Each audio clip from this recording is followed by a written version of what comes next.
నాగేశ్వర గారు ఇవాళ చర్చలో పాల్గొంటున్నారు.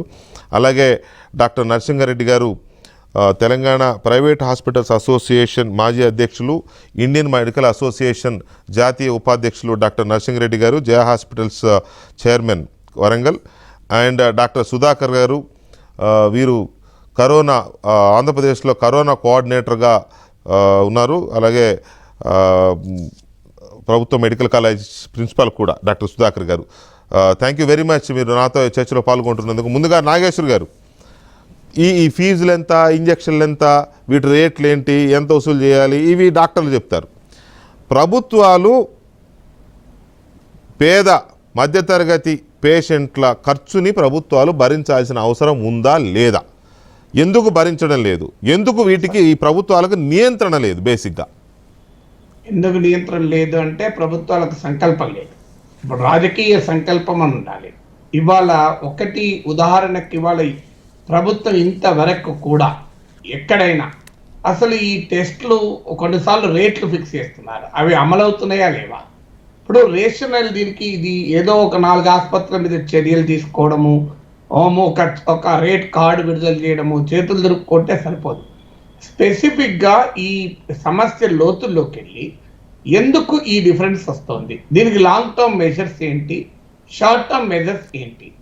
లాంగ్ టర్మ్ మెజర్స్ ఏంటంటే ఎప్పుడైనా ప్రైవేట్ సెక్టార్లో కాస్ట్ రెడ్యూస్ కావాలి అంటే ప్రైవేట్ సెక్టార్లన్నా కాంపిటీషన్ ఉండాలి, లేదా బలమైన పబ్లిక్ సెక్టార్ కాంపిటీషన్ అయినా ఉండాలి. మీకు ప్లేగ్ వచ్చినప్పుడు గుర్తుండే ఉంటుంది, యాంటీబయాటిక్స్ను ఐడిపిఎల్ చాలా చౌకగా ఉత్పత్తి చేసింది. కానీ unfortunately over last few decades మనము పబ్లిక్ సెక్టార్ ఫ్యాక్టరీస్ను, ప్రొడక్షన్ను కంప్లీట్గా ఆపేసాం, దాదాపు నాశనం చేశాం. ఇప్పుడు మళ్ళీ భారత్ బయోటెక్ కోవాక్సిన్ను, ఆఫ్కిన్స్ బయోఫార్మాకు, ఇతర పబ్లిక్ సెక్టర్ యూనిట్స్కి ఇచ్చి ప్రొడక్షన్ చేస్తామంటున్నారు. ఇవాళ ప్రభుత్వం చెప్పాల్సింది ఏంటంటే, అయ్యా రెమ్డెసివిర్ దీనికి ప్రొడక్షన్ కాస్ట్ ఎంత, రీజనబుల్ ప్రాఫిట్ ఎంత, ఎంత కమ్మాలి, ఎంత కమ్ముతున్నారు, ఈ లెక్క చెప్పమనండి. ఆక్సిజన్ సిలిండర్కు పెద్ద డాక్టర్లు కూడా ఉన్నారు, చెప్పాలి యాక్చువల్గా ప్రొడక్షన్ కాస్ట్ ఎంత, లాజిస్టిక్స్ కాస్ట్ ఎంత, ఎంతకు ఇవాళ ఛార్జ్ చేస్తున్నారు. సో ఈ ఎగ్జామినేషన్ అనేది ఎక్కడా ప్రభుత్వం చేయడం లేదు.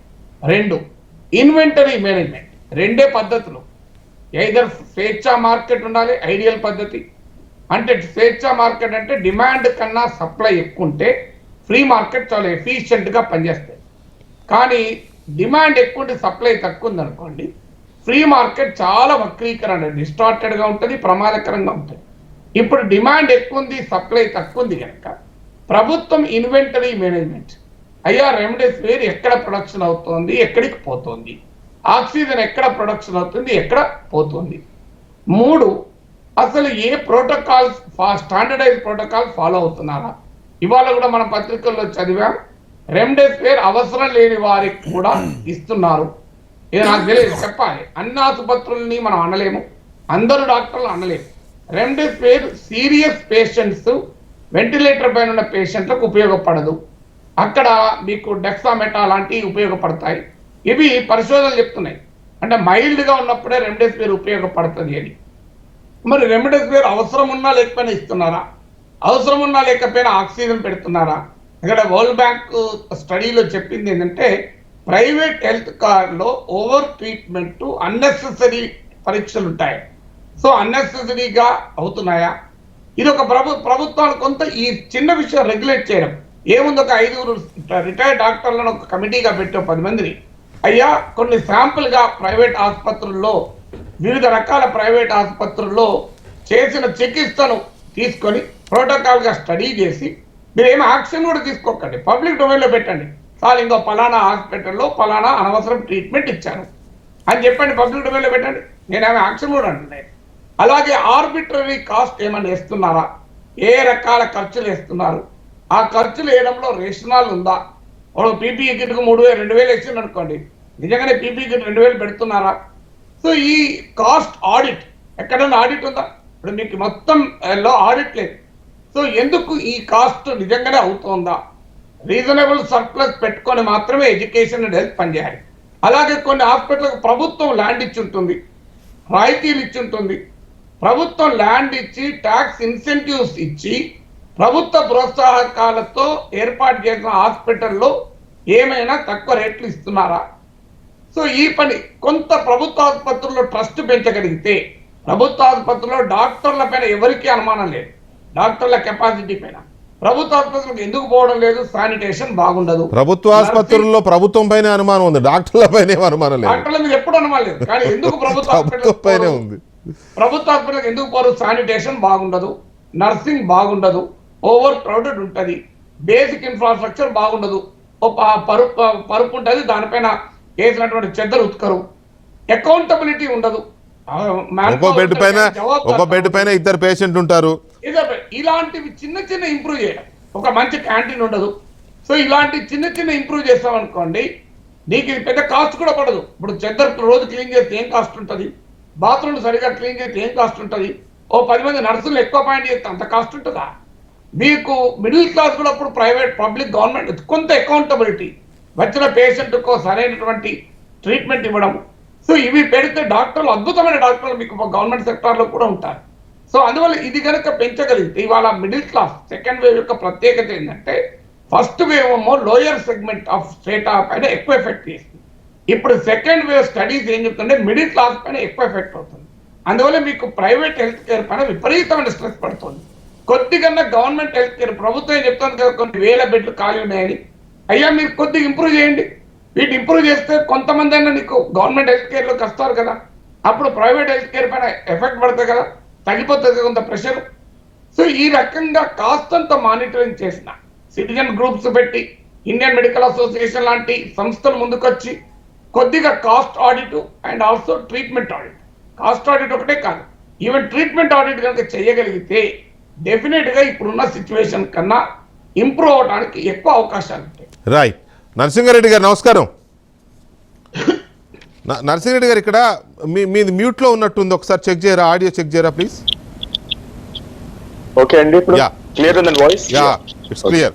ఇక్కడ ప్రైవేట్ హాస్పిటల్స్లో అంటే ఇక్కడ ఎవరిని హాస్పిటల్స్ మీద తప్పు పట్టాలని ఆ ఉద్దేశం ఏం లేదండి, కానీ చాలా చోట్ల మాకు వస్తున్న ఫీడ్బ్యాక్ కానీ, కంప్లైంట్స్ కానీ, రోగుల బాధలు కానీ ఎలా ఉన్నాయంటే, ఒక్కో హాస్పిటల్లో ఒక్కో రకంగా ఉంది. నేను ఇందాక కొన్ని కేటగిరీ చెప్పాను. కరోనా సోకి పాజిటివ్ వచ్చిన వ్యక్తి డయాబెటిక్ పేషెంట్ కూడా అయితే ఎలా ఉంటుంది, ఇలా రకరకాల కిడ్నీ అని అదని చాలా ఉన్నాయి కదా. అసలు హాస్పిటల్కి వెళ్ళిన తర్వాత వాళ్ళకి దిక్కుతోచిన స్థితి ఉంది, ఎంత ఫీజులు అవుతాయో తెలియదు. వెళ్ళగానే ముందు నువ్వు 2 లక్షలు కట్టంటారు, 5 లక్షలు కట్టంటారు, దానికి రెగ్యులేటరీ లేదు. మీరు గతంలో ఐఎంఏలో ఉన్నప్పుడు మనం ఇదే అంశం మీద చాలాసార్లు డిబేట్ చేసాం. సో ఎందుకని ఈ రకంగా ప్రైవేట్ హాస్పిటల్స్, గవర్నమెంట్ హాస్పిటల్ గురించి తర్వాత మాట్లాడదాం, డాక్టర్ సుధాకర్ ఉన్నారు దాని గురించి చెప్పడానికి. ప్రైవేట్ హాస్పిటల్స్కి ఈ మాత్రం కొంత హ్యూమన్ ఫేస్, ఫ్రీగా చేయమని, చారిటీ చేయమని అనడం లేదు. పైగా ఇప్పుడు వస్తున్న వాళ్ళందరూ మధ్యతరగతి పేషెంట్లు ఎక్కువ, దిగువ మధ్యతరగతి పేషెంట్లే ఎక్కువ ఉంటున్నారు ఈ స్పెల్లో. సో ఇలాంటి పరిస్థితుల్లో ప్రైవేట్ హాస్పిటల్స్లో జరుగుతున్నది ఏంటి, మీ అబ్జర్వేషన్ ఏంటి? వెంకటేష్ గారు, ఎప్పుడైతే హెల్త్ కేర్ ని కన్స్యూమర్ ఫోరం యాక్ట్ కింద తీసుకొచ్చారో అప్పుడు హెల్త్ కేర్ కమర్షియలైజ్ అయిపోయింది. So let us not discuss on that. Okay, ఇక్కడ మెయిన్ ఇష్యూ ఏంటంటే మనం డిస్కస్ చేయాల్సింది, కరోనా వచ్చిన పేషెంట్స్ కి ఎందుకు ఇలాంటి ఖర్చులు వస్తున్నాయి, ఎందుకు ఒక్కో హాస్పిటల్ ఒక్కో రకంగా ఎందుకు ఛార్జ్ చేస్తున్నారు మనం దాన్ని డిస్కస్ చేయాలి. కరోనా అనేది ఒక డిసీజ్ కాదండి, ఇట్ ఇస్ ఇన్ఫెక్షన్. ఈ ఇన్ఫెక్షన్స్ తోటి రకరకాల డిసీజ్ వస్తున్నాయి. అంటే ఫర్ ఎగ్జాంపుల్ ఏమన్నా ప్రీజ్ ఎగ్జిస్టింగ్ డయాబెటీస్ ఉన్నా కానీ, హైపర్ టెన్షన్ ఉన్నా కానీ, లేకపోతే ఏమన్నా థైరాయిడ్ హార్మోనల్ డిసార్డర్స్ ఉన్నా కానీ, ప్రెగ్నెంట్ ఉమెన్ కానీ, వీళ్ళకు వైరల్ అది ఇన్ఫ్లుయెన్స్ ఎక్కువయ్యి వీళ్ళకు లేనిపోని ఇవన్నీ నిమోనియా లాంటి డిసీజ్ వచ్చి లంగ్ చాలా ఎఫెక్ట్ అవుతుంది. సో ఇలాంటి కోమార్బిడ్ కండిషన్స్ ఉన్నప్పుడు వైద్యం అనేది మనం ఖచ్చితంగా ఇంత అవుదని మనం చెప్పలేము. That's number 1. Number 2, patient infect అయ్యి హోమ్ క్వారంటైన్ లో ఉందా, లేకపోతే బేసిక్ మెడికేషన్స్ తీసుకొని అక్కడ వాళ్ళు రెస్పాండ్ కాకపోతే వాళ్ళు హాస్పిటల్కి వచ్చినప్పుడు కండిషన్ బట్టి మళ్ళీ ట్రీట్మెంట్ మొదలవుతుంది. ఇంతకుముందు ప్రొఫెసర్ నాగేశ్వరరావు గారు చెప్పినట్టు రెమ్డెసివిర్ అనేది it is not a final medication అది కాదు. రెమ్డెసివిర్ అనేది ఏమవుతుందంటే హాస్పిటల్ స్టేని తగ్గిస్తుంది. రెమ్డెసివిర్ ఇచ్చిన మాత్రం పేషెంట్ కి తొందరగా యాంటీబయాటిక్ ఇచ్చి వైరస్ ని చంపినట్టు కాదు. వైరస్ మ్యూట్లోకి వెళ్ళిందండి, మ్యూట్లోకి వెళ్ళింది ఫోన్ చూడండి ప్లీజ్. నరసింహారెడ్డి గారు మీ ఫోన్ మ్యూట్లోకి వెళ్ళింది చూడండి, కొంచెం మ్యూట్ ఆఫ్ చేయండి. హలో, ఏంటంటే యా ఇక్కడ ఇంకో విషయం గమనించాలి. ఏంటంటే అది యా చెప్పండి. ఇంకోటి గమనించాలి ఈ విషయం ఏంటంటే, టోటల్ గా ఒక సిస్టమ్ రన్ అవ్వాలంటే దానికి అయ్యే ఖర్చు, దానికి అయ్యే మ్యాన్ పవర్, దానికి అయ్యే వేరే అసోసియేటెడ్ ఇష్యూస్ ఏవో ఉన్నాయో అవన్నీ మనము కాస్ట్ ఫ్యాక్టరీలో చేసుకోవాలి. ఈరోజు ఆక్సిజన్ గురించి మనం మాట్లాడుతున్నాము. ఎందుకు మనం ఆక్సిజన్ ఎందుకు ప్రొడ్యూస్ చేయట్లేదు అంటే, ఆక్సిజన్ అనేది ఒక గ్యాస్, అంటే ఒక ఫ్యాక్టరీలో ఆక్సిజన్ అనేది ఒక బై ప్రోడక్ట్. అలాగే నైట్రస్ ఆక్సైడ్ వస్తుంటుంది, కార్బన్ డైఆక్సైడ్ వస్తుంది, హీలియం వస్తుంటాయి. సో ఇవన్నీ కూడా ఏంటంటే ఒక ఫ్యాక్టరీలో పెట్టినప్పుడు ఈ ఫ్యాక్టరీలో వచ్చిన బై ప్రోడక్ట్స్ ఇవన్నీ, దాంట్లో ఆక్సిజన్ అనే by product. So industrial oxygen మనం చూస్తున్నప్పుడు ఏమవుతుందంటే వాళ్ళు ఓన్లీ ఎక్స్క్లూజివ్ మెడికల్ ఆక్సిజన్ అనేసి ఎవరు ఫ్యాక్టరీస్ పెడతారు. ఇవన్నీ ఏంటంటే మల్టిపుల్ ఇన్నర్ గ్యాసెస్ గురించి వీళ్ళు పెడుతుంటారు. అది నెంబర్ 1. నెంబర్ 2, ఇలాంటి సిచ్యువేషన్ అంటే మీరు ఫస్ట్ పాండమిక్ ఫస్ట్ వేవ్ వచ్చినప్పుడు మన యావరేజ్ గా చూసాము 40% పేషెంట్స్ కి ఆక్సిజన్ అవసరం పడేది. అంటే అప్పుడు నంబర్ ఆఫ్ పేషెంట్స్ కూడా తక్కువ ఉండారు కంపేర్ టు ఈ రోజు.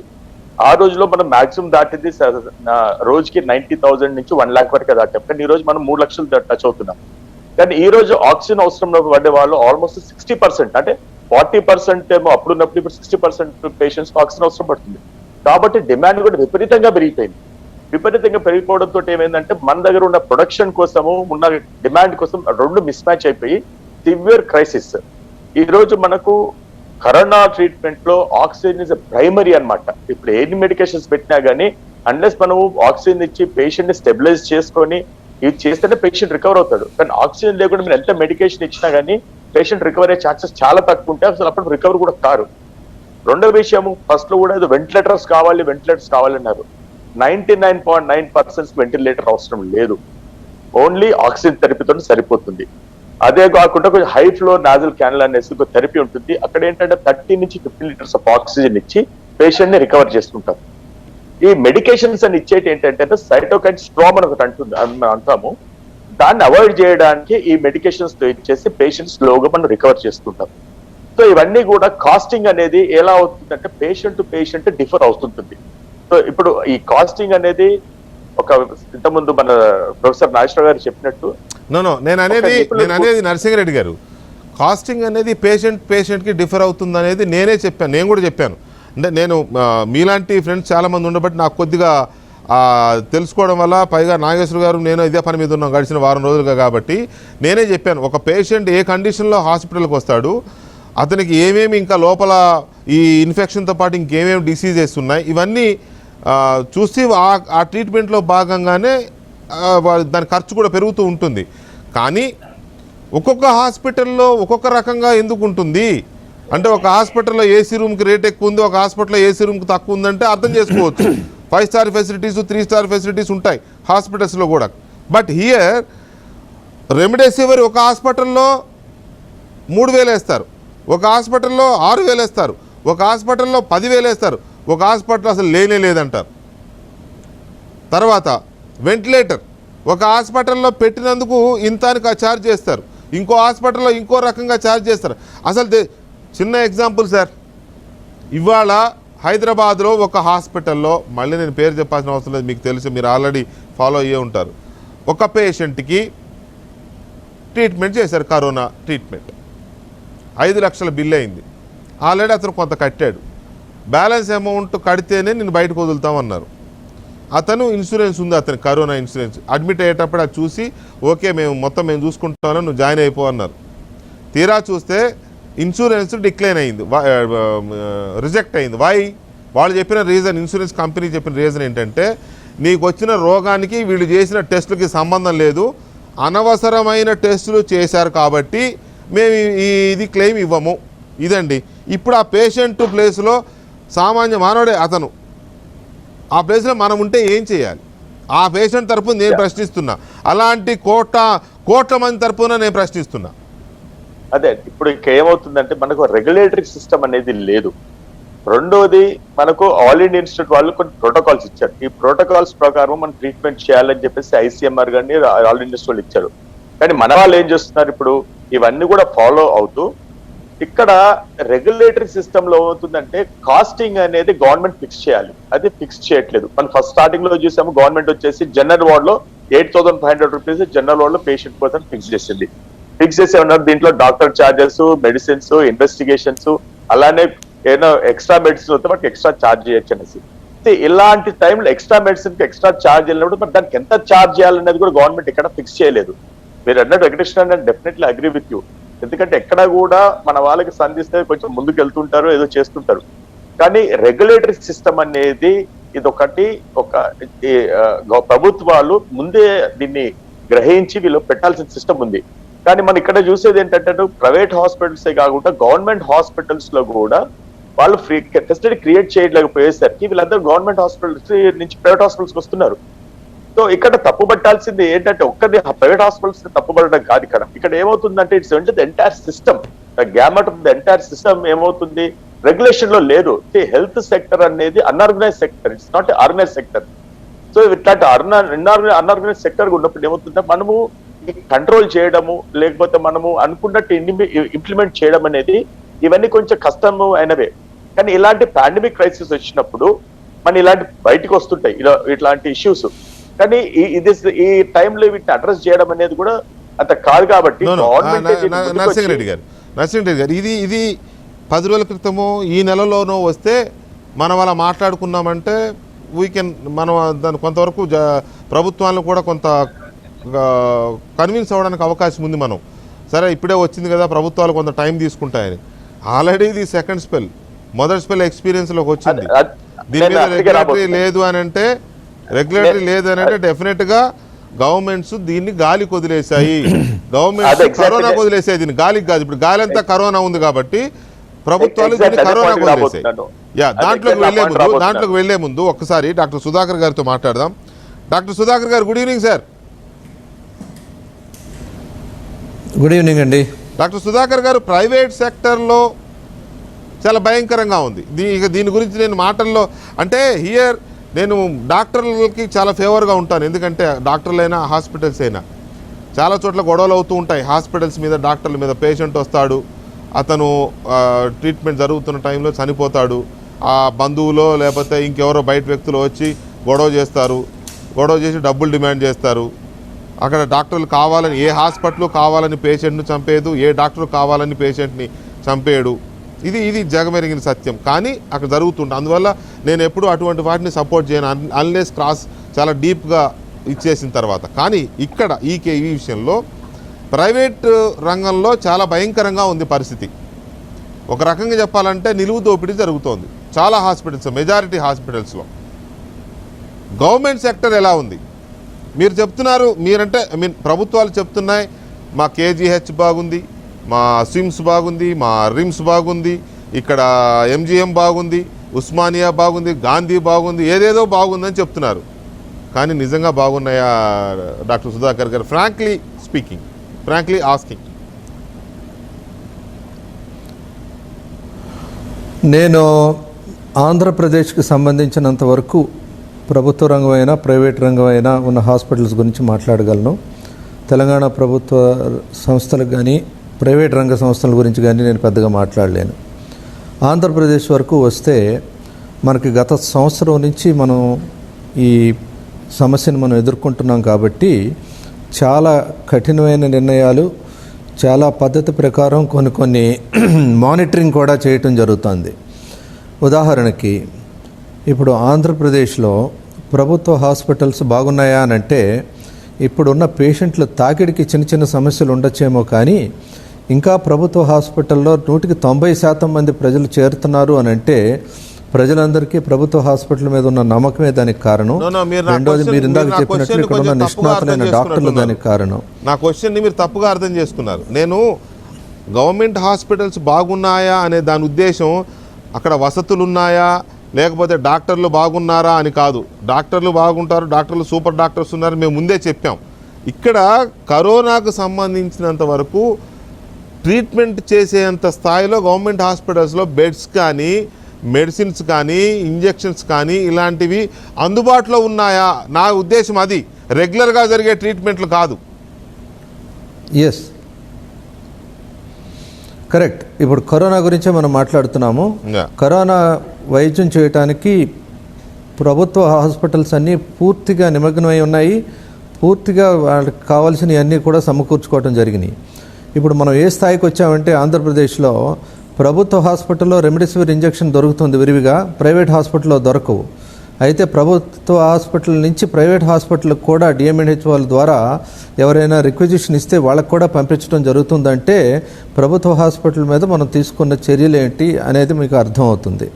ఇక రెండవది, ఇక్కడ మీకు ఇందాక చెప్పినట్టు 90% పైనే పేషెంట్లు బెడ్ ఆక్యుపెన్సీ ఉంది ప్రభుత్వ హాస్పిటల్లోనంటే ఇక్కడ అన్ని వసతులు, ఇక్కడ కావాల్సిన అన్ని ట్రీట్మెంట్ బాగా జరుగుతుంది కాబట్టి ప్రభుత్వ హాస్పిటల్లో కన్నా ప్రైవేట్ హాస్పిటల్లో వసతి బెటర్గా ఉంటుందని బయటకు వెళ్ళే వాళ్ళు మాత్రమే బయటకు వెళ్తున్నారు.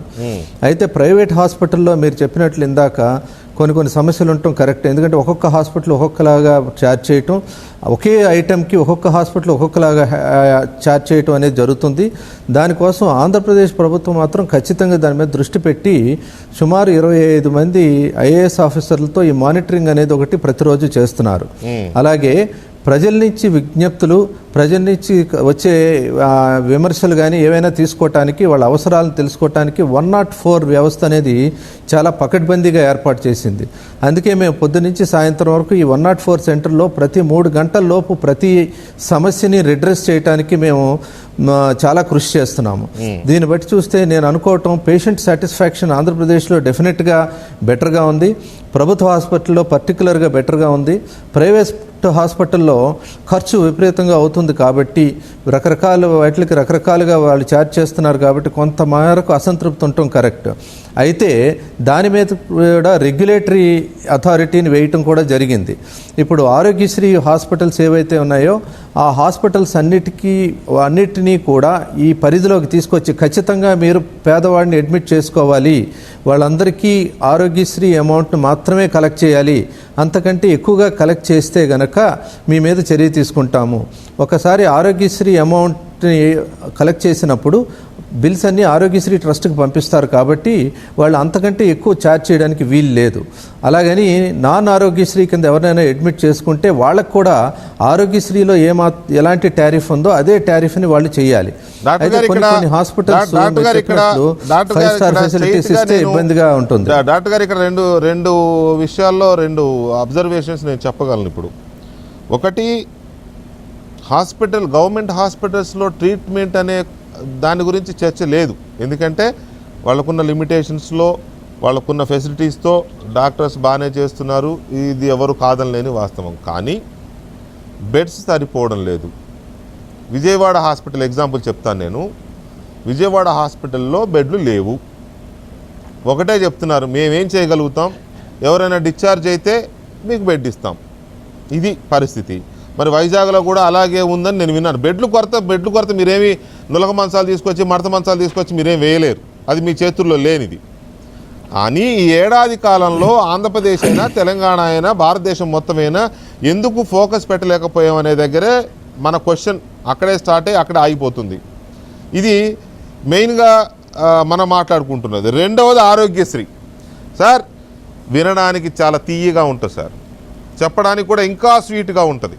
ఎందుకంటే ఆరోగ్యశ్రీ కింద ఇచ్చాము కరోనాని, ఎవరైనా వీళ్ళు ఆరోగ్యశ్రీలో చేయించుకోండి, ఆరోగ్యశ్రీ గైడ్లైన్స్ ప్రకారమే ఆసుపత్రులు చికిత్స చేయాలి, అంతే బిల్స్ వేయాలి, అందులో పేర్కొన్న విధానంగానే ఛార్జీలు వేయాలి, బిల్లింగ్ అని చెప్తారండి.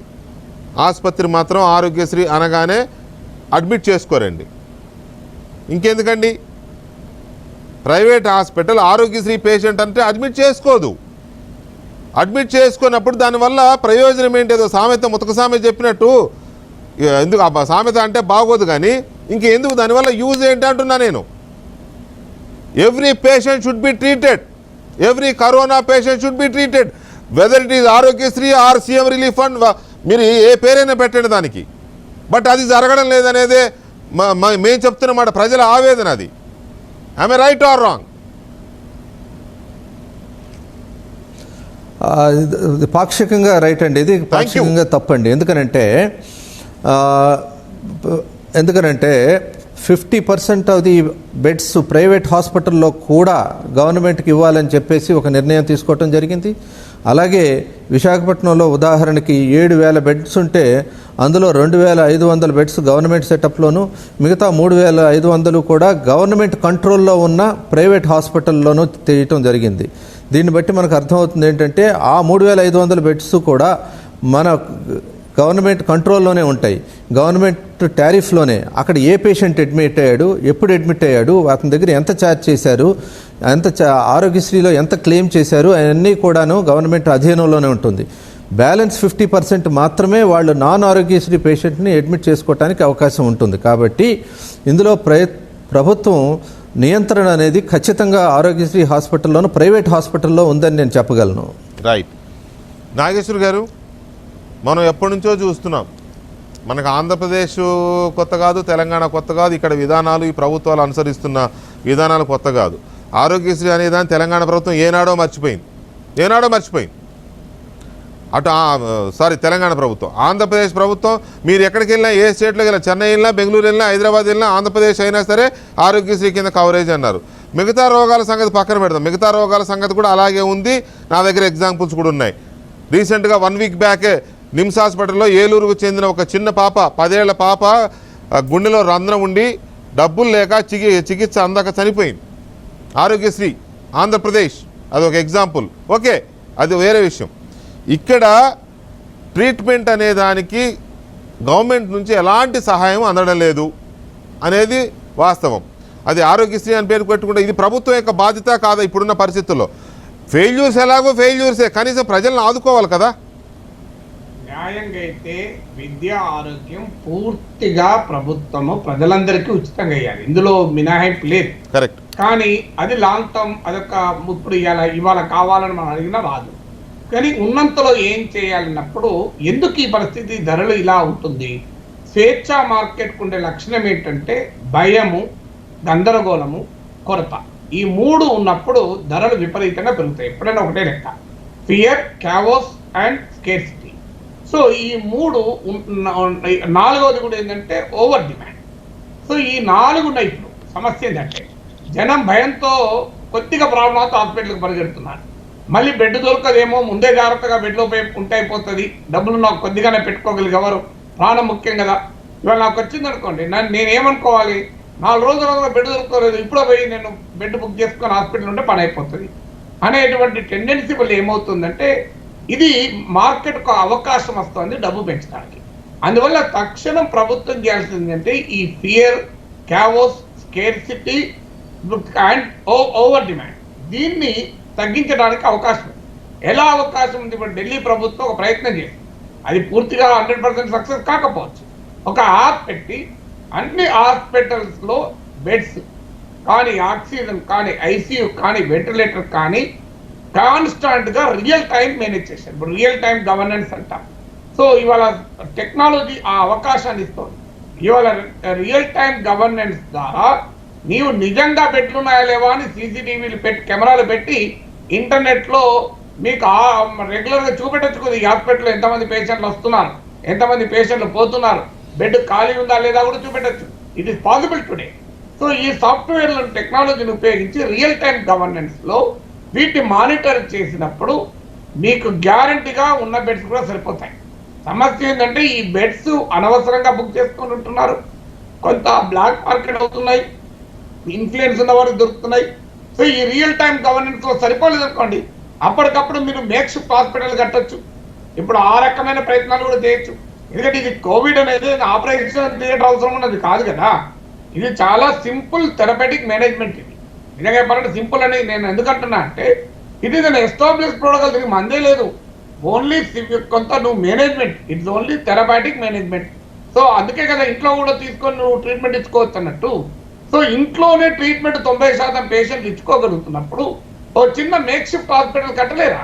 దీనికి ఆపరేషన్ థియేటర్ ఉందా? వారు యుద్ధాలు జరిగేటప్పుడు మీకు యుద్ధ భూమిలో operation theatre, mobile operation theatre కడతారే, ఏమి చేయలేరా?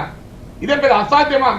సో అందువల్ల ఈ రకంగా చెయ్యగలిగితే అప్పుడు కాన్ఫిడెన్స్ కనుక ఉందనుకోండి, నాకు ఎప్పుడైనా బెడ్ దొరుకుతుంది, ఎప్పుడైనా రెమ్డెసివిర్ దొరుకుతుంది అంటే నేను ఈ ఆర్టిఫిషియల్ స్కేర్సిటీలు ఉండవు. సో ఈ పని ప్రభుత్వాలు ఎందుకు చేయవన్నట్టున్నాను.